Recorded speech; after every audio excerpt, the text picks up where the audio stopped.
Okay, I would probably go for the pentatonic first.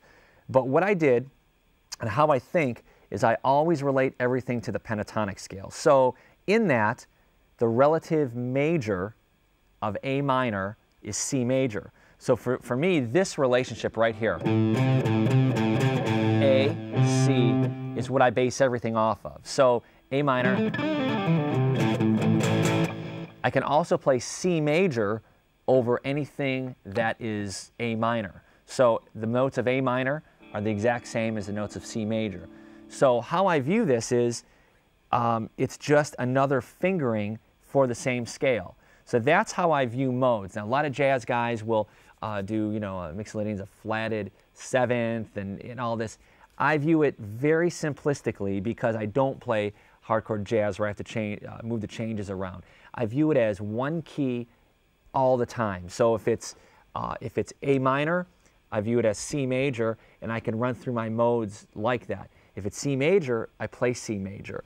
All the modes of C major, or of any major key, I view them as simply other starting points, other scale degrees that scales are built on in that key. So for instance, if I have C major,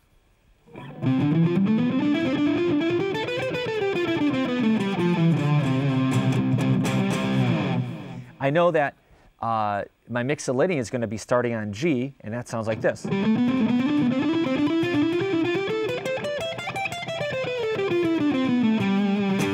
But in my mind, I view it as G Mixolydian is basically the same scale as C major, just starting on G. So that opens up some different possibilities for me as I'm playing in, let's say, A minor. I have my choices now. I could do A pentatonic. I could do C major.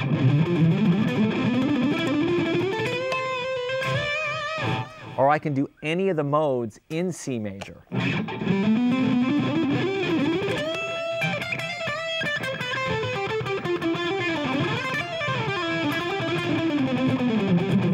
And when I play, I'll switch between all the modes, or I'll weave in and out of them. So for instance, if I'm doing something in C major, kick up to my G Mixolydian. F Lydian. G Mixolydian. I can view that as a C major or an A minor.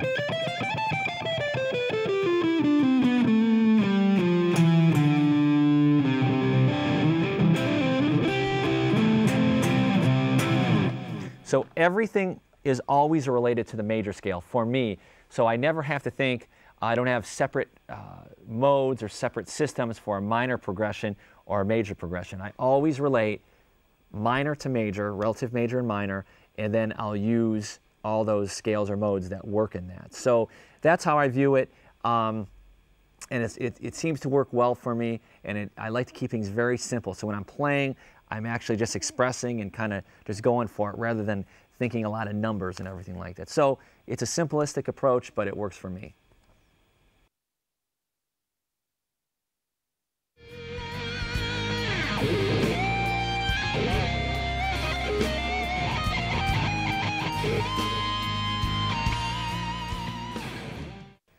All right, talking about chord shapes and the different tone clusters that we can use, I'm going to pull up some stuff that you might have seen already, but I'm going to show you a different approach how to use it.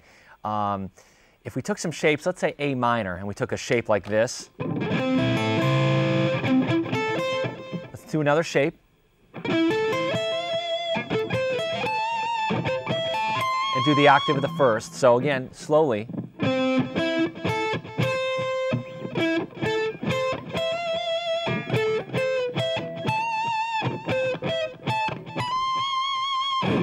Now we probably know those as sweeping shapes. But I'm going to use them in a different way because I think that they really connect very well together in a melodic way. So using the shapes.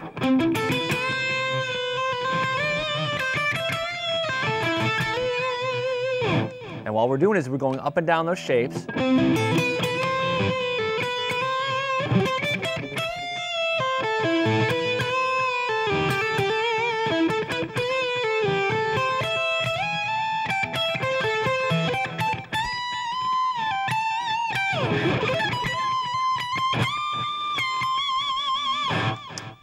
So instead of the typical, which you could do, and it sounds great, you could start connecting the shapes together in a melodic way.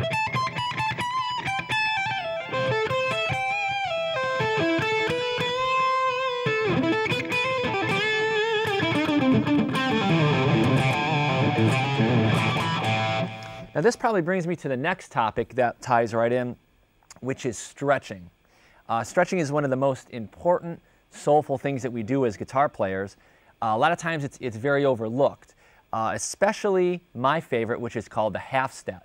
The half step stretch is just that. It's a half step from one point to where you're stretching it to, and it brings out a whole level of soulfulness that I think really, I think it matters when you're playing. So for instance, let's take this first shape.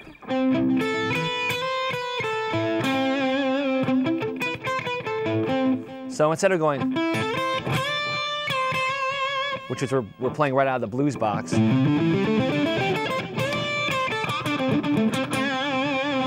you add a little half step bend,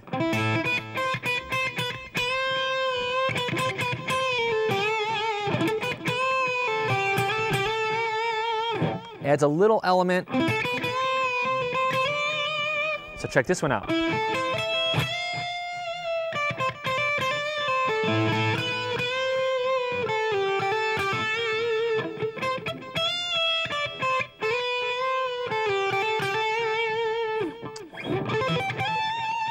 No half steps there. And again, the octave up here.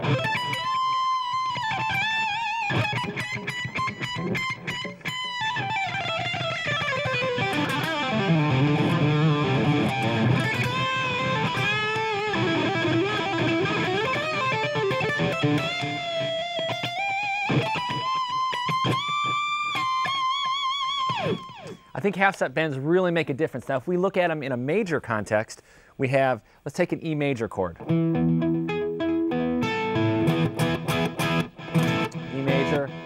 major sus 4. So we can actually, again, utilize our shapes. And I'm stretching to that sus 4.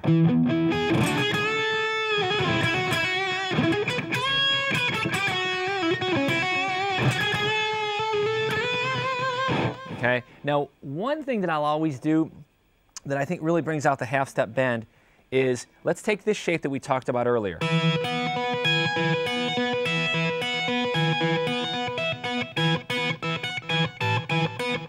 All right, what I'll do is I'll take this, the second, stretch up to the third, then I'll take my pinky and get that half step.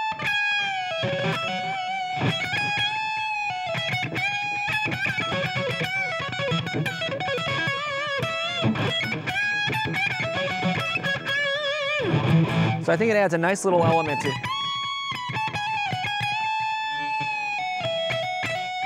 So no matter how fast you're playing,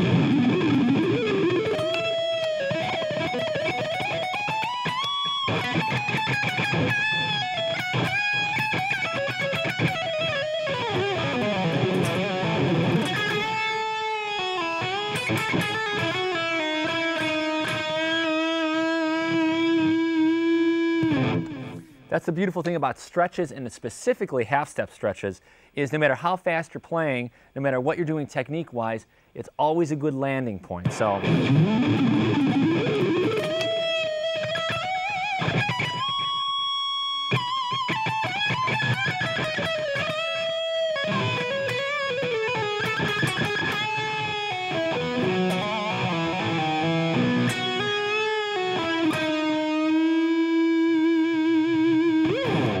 Always kind of yearns, very soulful. Now, speaking about shapes and changes, what we can do is we can build actually solos right off of the chords themselves. And a good example of this is a song called I'm All Right. And again, the rhythm sounds like this.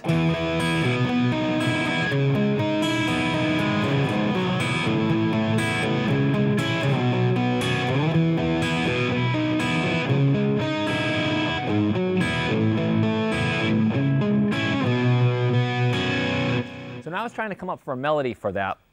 I tried all different ideas.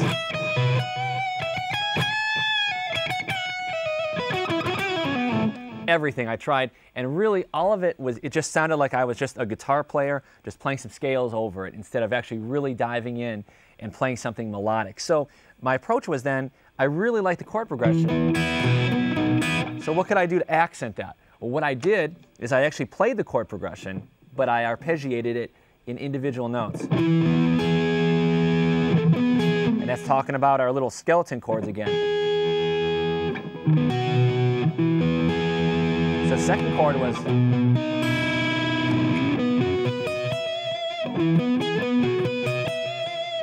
next chord C sharp minor. Again, I'm only outlining the chord.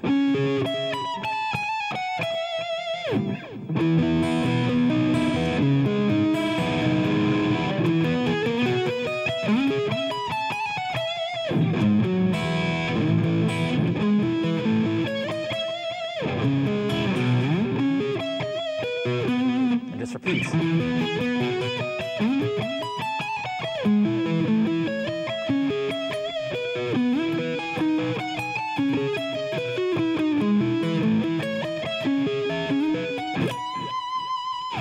So you can use the same approach to anything, like if you were doing E minor.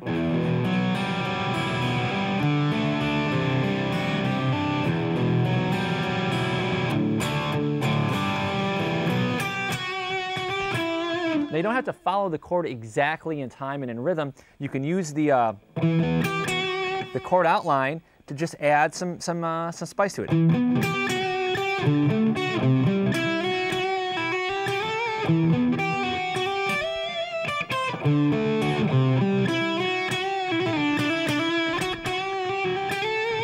Do it an octave higher.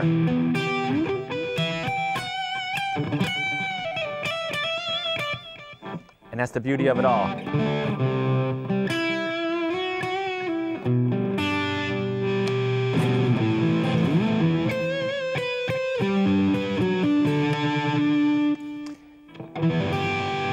Now, especially on these chord shapes I just showed you, I always find that it's very nice. You don't have to use them exactly as notes. You can use them as pickup, little lead-ins. So for instance, if I was going to play something in A minor,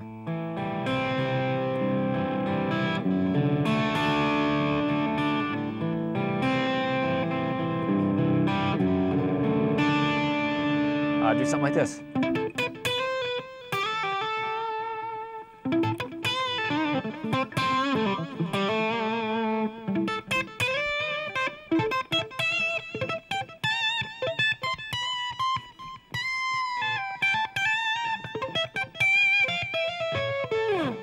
A million things you could do with them. So you don't always have to think of them as specifically you have to play those notes with equal time. I do a lot of that stuff where, for instance,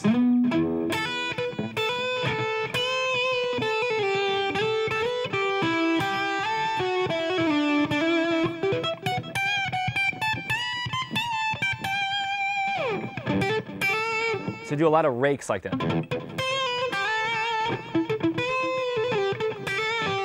Again, really focusing on the half step side.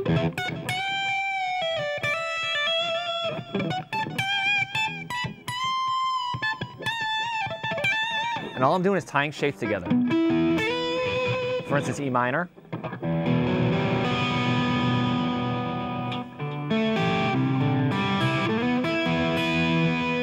And that shape is just that again.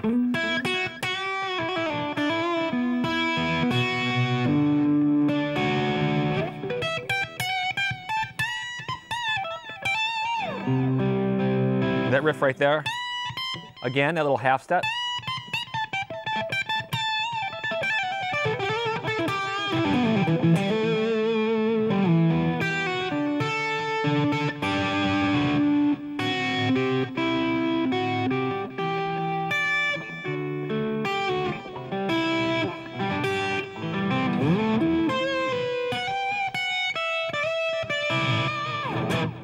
So that is the half-step bend in incorporation with some of the other shapes we've been going through.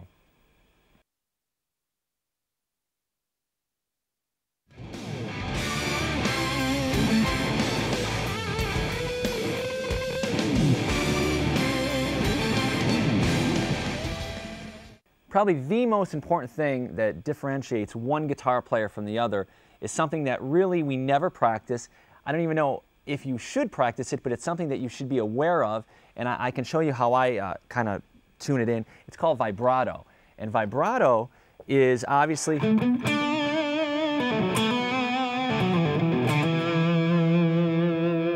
giving it a little shake on the end. That is the single most important defining feature of any guitarist playing. So take all technique aside, take two different players, take B.B. King and take Eddie Van Halen. If they each play one note, obviously there's no technique to tell who is who, but you would always tell B.B. King and you would tell it to B.B. King, and you'd always tell Eddie Van Halen because it's Eddie Van Halen because they have a signature, and the signature is buried in their vibrato.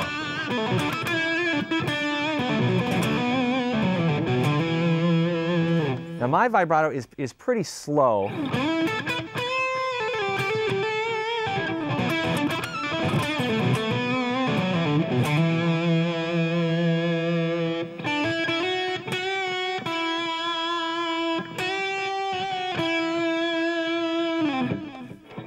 A lot of guys have faster vibrato.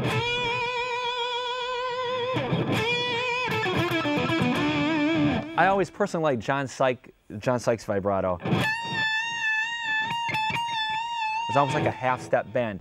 Now, how I vibrato is I kind of just take the note and shake it up and down.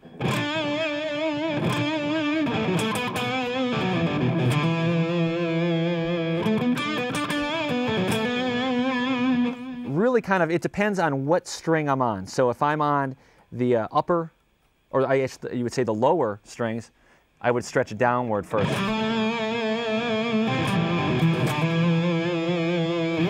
If I'm on the upper,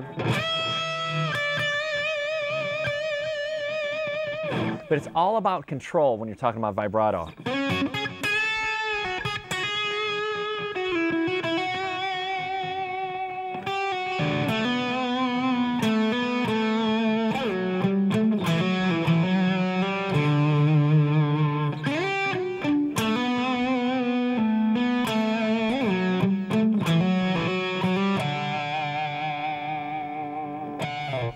Okay. Also, something to watch is that you don't put too much vibrato on it, and all of a sudden a vibrato becomes a stretch. So a vibrato is sort of a micro stretch, just up and down.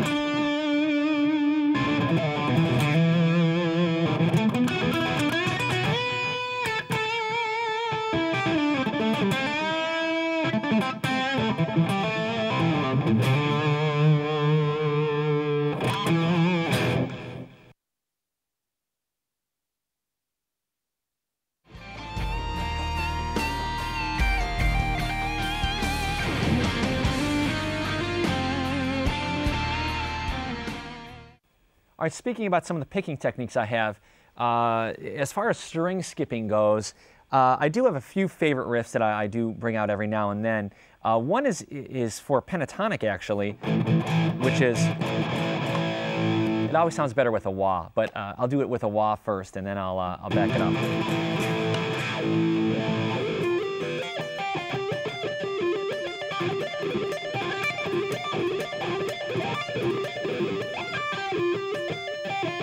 And what you could do with this, you could add strings as you go. So if you want to start out. And what I did right there,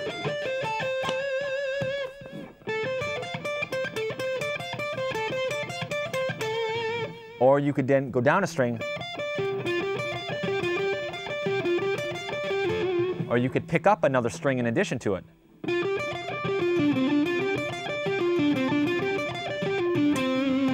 So you put the juice on.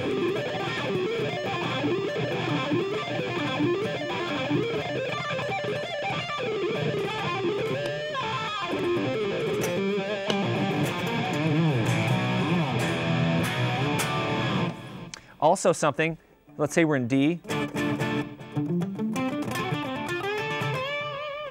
is you can kind of pick up that note right there.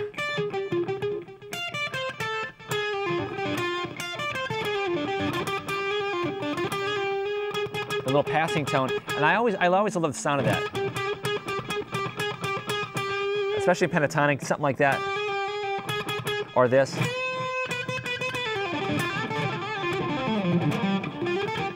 All right, so what we got is this.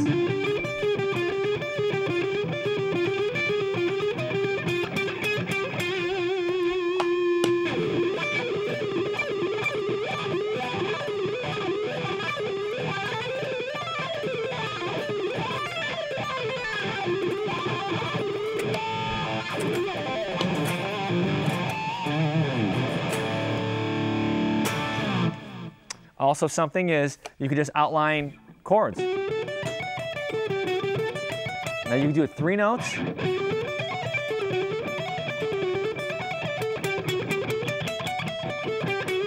So that would sound something like this.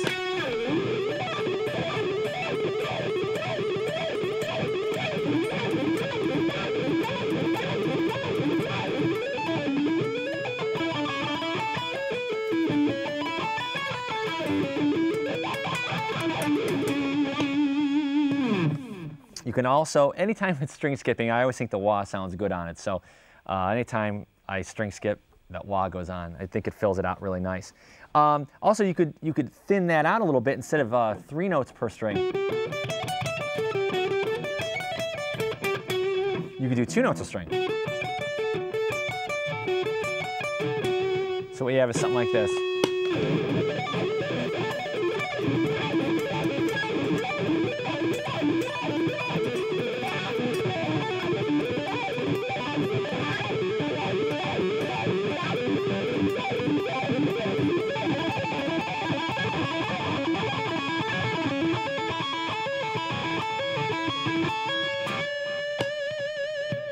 And of course, the different shapes I used: major,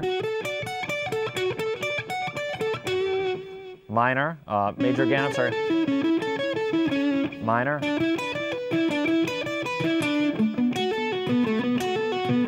Pachelbel's canon. So that's that.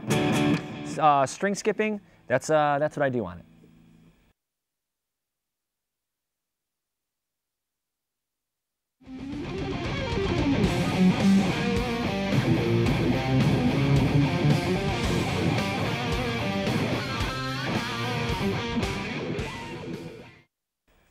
At this point, talking about melody, I think it's really important that we discuss some of the ways that we execute the melody and execute the lead playing.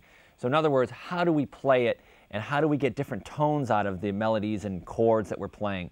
I'm always asked why I don't have a tone knob, and the reason why I don't have a tone knob is, first of all, I never used it. It was always on 10, and it would always sound like it was muffled like this, and I'd be like, oh, and it went to 0 on accident. So instantly the tone knob left every guitar I had because I never used it. Because I think to have one knob for tone, I don't think it really does the job. I mean, it'll bring the bass down, but the tone I'm talking about is you have 3 things you could do to get the best tone out of your instrument, and you control them, and it's not one knob, it's you doing it. So let me show you what I mean. First and foremost, the biggest tone knob that you have is the volume knob. Too many people will just play on 10, and that's their tone for the whole tune.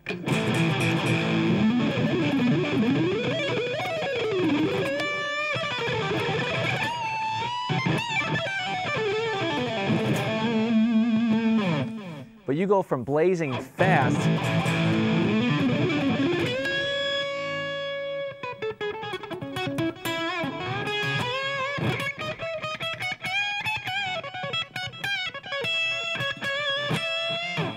to bringing that volume down.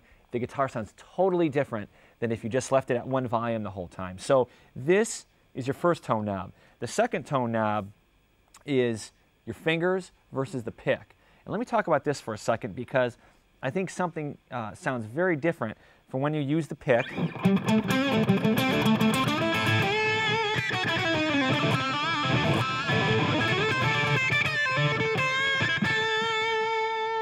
and when you actually use your fingers.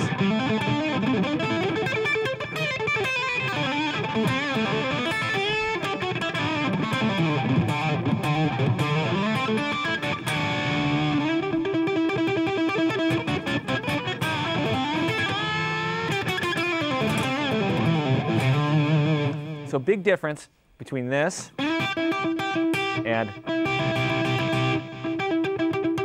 choke it up a little bit. You can always tell something that's played with the pick.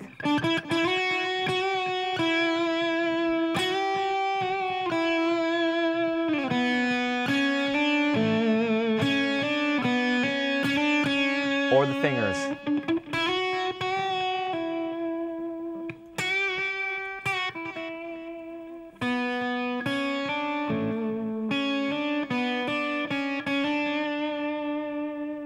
Obviously, there's a way more potential for sensitivity with your fingers. There's just a more immediate connection. Plus, you get that kind of a slap.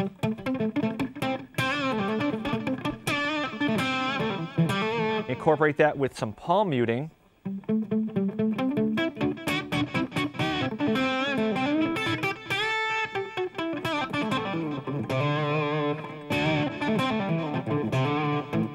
So you have two tone knobs now. So you have volume and you have pick. And one of the biggest tone knobs, quote unquote, is the pickup selector. Too many people will play the whole song.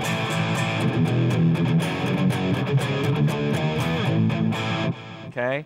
When I play lead, if you notice, I switch pickups every 5 seconds. And although I've went through about 1,000 pickup switches in my life, it's well worth it because I really hear a difference between this and this.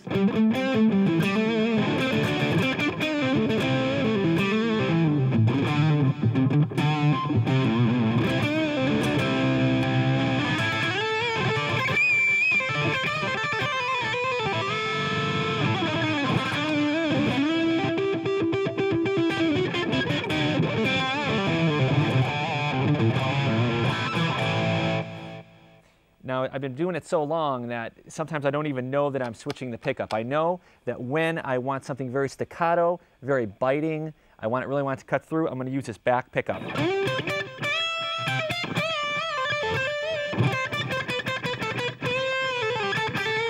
When I want something more round, a little more smoothed over,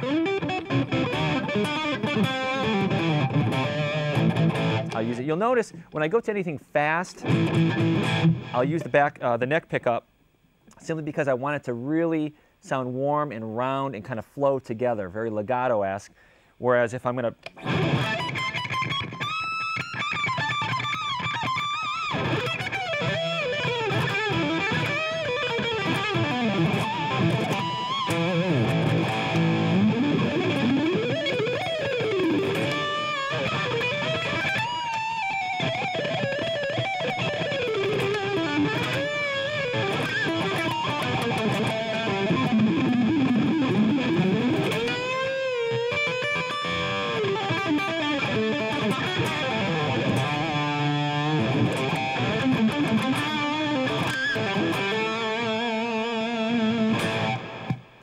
And that's the difference between all of them. So you'll notice you want to use all of them in conjunction with each other. So a lot of times what I'll do is if I'm wailing away.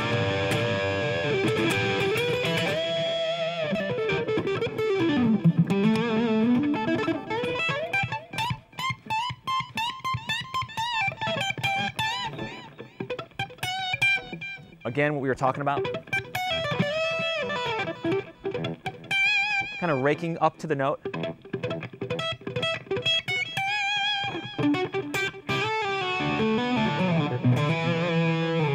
Now, the question I always get asked is, where does the pick go? It's almost like a bad card trick or something like that, where, so when I'm playing, it's in there, and then it goes right into my hand.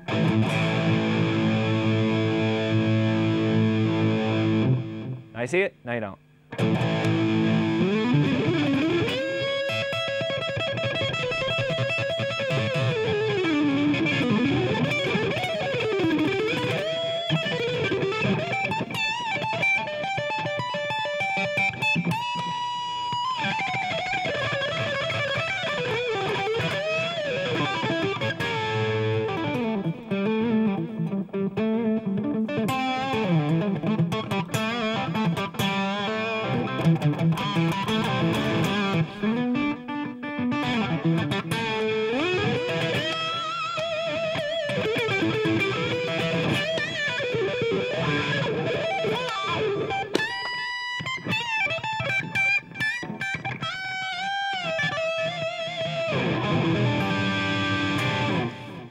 So again, fingers, changing pickups, and volume knob. And never forget, a lot of times it's always based on how much gear you have and what you're playing and all the ingredients. The biggest tone knob you have is in your fingers. And if you play harder, or you play lighter,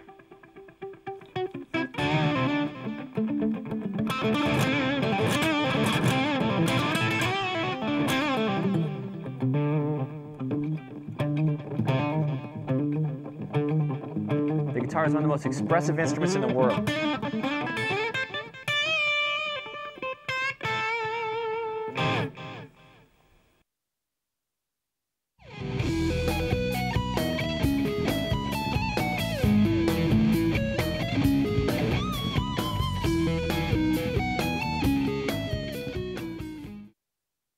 A question I always get asked is to go through my picking technique and how I pick and the little strange things I do when I pick. And let's talk about that for a quick second here. The first thing is how I hold my pick. I hold my pick.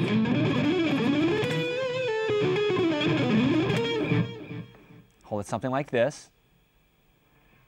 You can see that. Just a little bit of the pick hanging out from my thumb. I hold it very loose. I don't want a very tight grip because then I get all tensed up and it's very hard to play. So I keep it just a little bit showing. And of course, I tilt it as I play because sometimes I want to get those pick harmonics.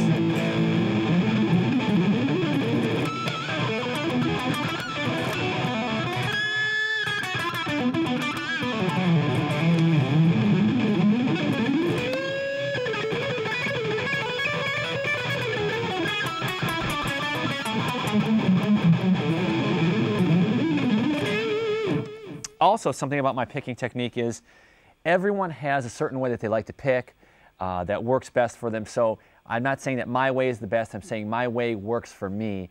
Whatever you're doing probably works fine for you. But what I do, or what I don't do, is I don't rest my hand. All right. A lot of guys do that with great results. But for me, it would definitely hamper what I'm doing. So my fingers are either just relaxed and curled up right here, or sometimes when I need some pivot and some angle and some leverage, I will open it up a little bit. So it just depends on what I'm playing, depends on if I'm palm muting. A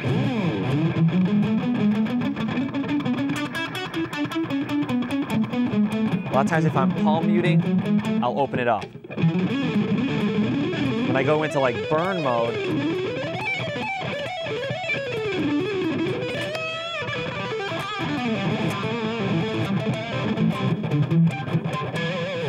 and it depends if a lot of times if I'm squeaking, I'll bring it in. So really, it's a constant state of flux where it's in, or it's out, or it's pivoting. So it just depends.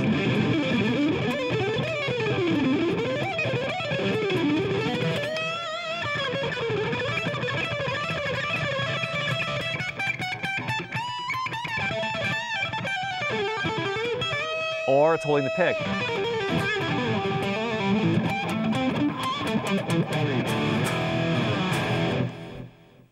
Something else is where I pick from.